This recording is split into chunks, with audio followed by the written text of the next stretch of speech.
చెరువుల్లో ఆక్రమణలకు అడ్డుకట్ట వేయడం, ప్రభుత్వ స్థలాలను పరిరక్షించడమే సర్కార్ లక్ష్యమని మంత్రి పొన్నం ప్రభాకర్ వెల్లడించారు. అక్రమాలపై ఎలాంటి సమాచారం ఉన్నా అధికారులకు ఫిర్యాదు చేస్తే చర్యలు తీసుకుంటామని తెలిపారు. హైదరాబాద్లో హైడ్రా ఏర్పడక ముందే కరీంనగర్లో భూ ఆక్రమణలపై ఉక్కుపాదం మోపామని గుర్తు చేసిన పొన్నం, చెరువులు ఆక్రమించి నిర్మాణాలు చేపడితే ఎట్టి పరిస్థితుల్లో సహించేది లేదని కరీంనగర్లో స్పష్టం చేశారు.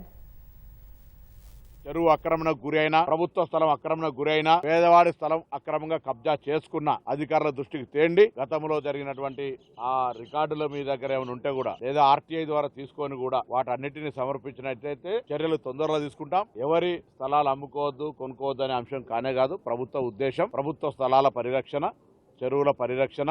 సామాన్యుడికి ఈ ప్రభుత్వం అండగా ఉండి ఎటువంటి దౌర్జన్యానికి ఆ వ్యక్తి గురి కాకుండా ఉండాలనేటువంటిది మా యొక్క ఆలోచన. వ్యక్తులకు ప్రాంతానికి సంబంధం లేదు. ఎక్కడ జరిగినా ఏమి జరిగినా దయచేసి దృష్టికి తెమ్మని చెప్పి కోరుతా ఉన్నాం. వాటి మీద అన్ని రకాల చర్యలు తీసుకునేటువంటి బాధ్యత ప్రజలతో ఎన్నికబడ్డ ప్రభుత్వంది అనే మాట మరొకసారి మనం చేస్తాం.